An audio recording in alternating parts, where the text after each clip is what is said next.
everyone, I'm Chief Meteorologist Janessa Webb. Hey, we are tracking a few spot showers that are making their way across our region along with Culver County at this time. How long will this rain last? But I think the big weather story is we have a huge warm up in store. I'll break down your full forecast coming up.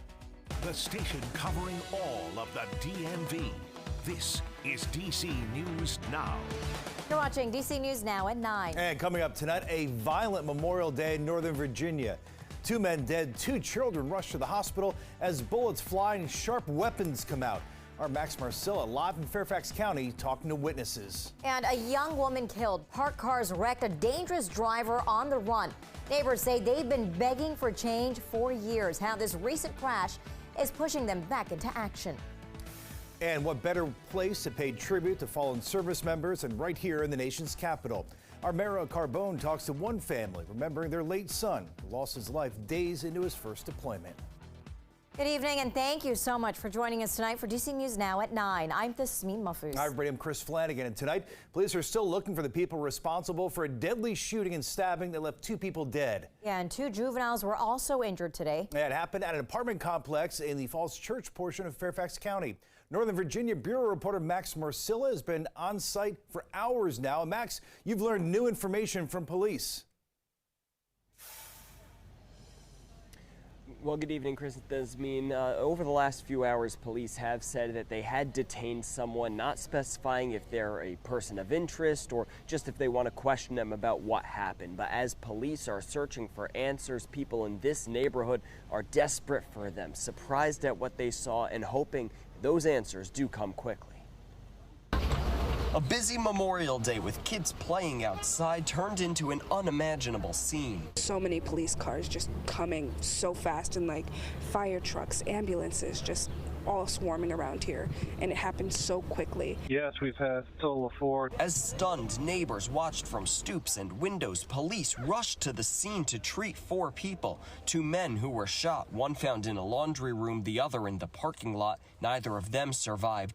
And 2 juveniles who were stabbed, and they are both expected to survive. It's always been a very nice, cozy neighborhood, and nothing has ever happened like this, and I just think it's very disturbing. Samantha Pineda's younger brother was one of many people playing outside when the violence broke out. She says she saw one of the people who was stabbed. We made direct eye contact, and he just looked like flushed. He looked like there was no life in his eyes. He looked traumatized. We found muddy footprints. Tonight, police are chasing clues, still working to figure out how and why this happened. They already have found a backpack with drugs inside, though they wouldn't say who it belonged to. They're not ruling out a drug deal, and they say this was not random. What we do know is that several of the people, all the people involved, met up here for a specific reason. We don't know what that reason is right now. Now tonight, police say that they saw several men run from this area past this apartment complex, potentially into a wooded area. Police are looking through all of those places. They say they're not sure if those people were involved or just bystanders who were afraid when they heard the gunshots. As we learn more from police, we'll report it back to you. Now, police say they have not found any guns, but did recover a knife.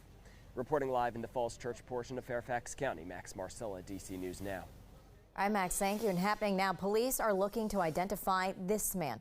He's wanted in connection to a 17-year-old boy's murder aboard a Green Line Metro train. The shooting happened Sunday. Brendan Ofari of Fort Washington, Maryland, died after being shot multiple times. The shooter and Ofari got into an argument that escalated into shots being fired. The train then came to a stop at the Navy Yard Metro station. Ofari was pronounced dead at the scene. Again, D.C. police are still looking to arrest this man. They're offering up to $25,000 in the case. And DC News Now is your local election headquarters, and a heads up for Virginia residents. Tomorrow is the last day you can register to vote in the June primaries, which, believe it or not, just a couple of weeks away. So dozens of localities will decide who will be on the ballot for races like state senator, state delegate, board of supervisors, and more. The last day to apply for an absentee ballot is June 9th. The primaries will be held June 20th. Again, the last day to register or to update your registration is tomorrow. Now, if you miss the deadline, don't worry. Virginia does allow same-day registration. All right, it's a soggy Monday, but things are looking up. Let's check in out. Chief Meteorologist Janessa Webb. And Janessa will dry out this week, though, to near 90s. Yeah, we're excited about the warm up. We've been contending with this rain that's been pretty pesky all day long. You have increasing clouds across the district. It's starting to loosen up a little bit. And so hopefully the area that you are currently in, it wasn't a complete washout today. Definitely had some dry time. Here in the district, it's very spotty in nature, just outside of Montgomery County. And filtering in right now for Prince George's County, that's where kind of the bulk of this rain is sitting, just outside of Upper Marlboro, about to make its way across 495 into Camp Spring. And this burst of rain that is pretty moderate flow right now will make its way into areas of Alexandria, Aurora Hills. You're up next here in the next 15 to 20 minutes. Kind of the rest of the region, we're starting to dry out. Here's the larger story. We've had this area of low pressure, the center of circulation, out towards North Carolina. It has been spinning outside of Durham, Greensboro, areas like Winston-Salem, and some of these feeder bands that are bouncing off the Atlantic. The backside is the moisture that we are dealing with. We're not dealing with the center, and so really kind of getting lucky that we're seeing scattered in nature these rain showers. Temperatures right now fairly comfortable due to the rain currently coming down in the district, but then the farther you go into Kaiser, Cumberland, the mugginess is definitely in place, even for Baltimore to Westminster. Now, these temperatures comfortable at this hour. We're pretty comfy as we go into your Tuesday as well, but we have a huge warm up with this heat and humidity about to take over our region. When and where? I'll have those details coming up. Together, we're not just the fortunate inheritors of their legacy. We must be the keeper of their mission, the bearers of the flame of freedom that kept burning bright for nearly 247 years. That's the truest memorial to their lives. President Biden marks Memorial Day by paying tribute to the generations of U.S. troops who died for our country. The president, along with Vice President Kamala Harris and the First Lady and Second Gentleman, attended a ceremony at Arlington National Cemetery today. The president's speech reminding us all of the true meaning of the holiday. Ladies and gentlemen, 155 years ago, our ancestors stood here and asked themselves, what brought our heroes to this hallowed ground? Today, we must ask ourselves, what can we do? What must we do to uphold the vision for which they lived and which they died? Today, it's on all of us, to ensure that sacrifice was not in vain, to keep working toward a more perfect union. Well, President Biden's late son, Beau, was a major in an Army National Guard unit deployed to Iraq in 2008. And meanwhile, all across the National Mall tonight, taps called out honoring those who lost their lives while serving our country. That also includes at the Korean War Memorial, where Mariel Carbone is live for us tonight. And Mariel, the taps played at 11 different memorial and future memorial sites all simultaneously.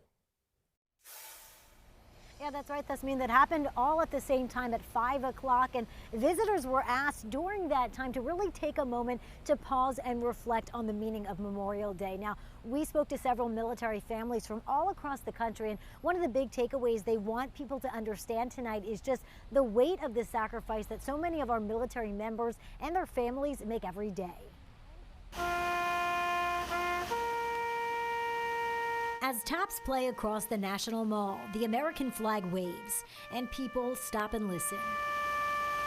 Feels like everyone is here honoring all of our service members. For Kelly Goolsby and his wife Michelle, they're honoring their son, U.S. Navy Aviation Ordnanceman Ethan Goolsby. I think seeing, just a nation that needed it was important to him, and he wanted to do his part. Ethan was killed in December of 2020 after going overboard the USS Theodore Roosevelt.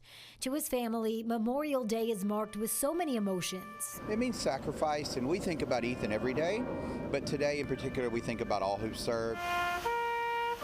We are really amazed by the culture in America where people mourn and honor those who lost their lives. Rachel Mandashura only recently moved to the United States. But we're out here watching the parades and just watching even the families who are honoring their family members. It just puts it into more perspective because you know what they have to give up to do that, and they're just a different breed. Tina Weiss is the mother of a Marine. people celebrate this Memorial Day weekend, she hopes they take a moment to reflect and honor those who sacrificed it all. They're doing it for all of us, and not necessarily for the glory, just to protect us.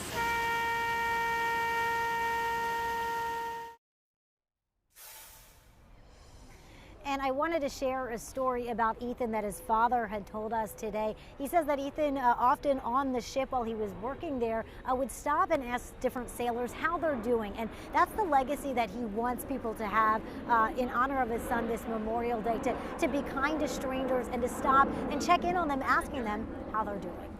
Reporting live from the Korean War Memorial, I'm Ariel Carbone, DC News Now.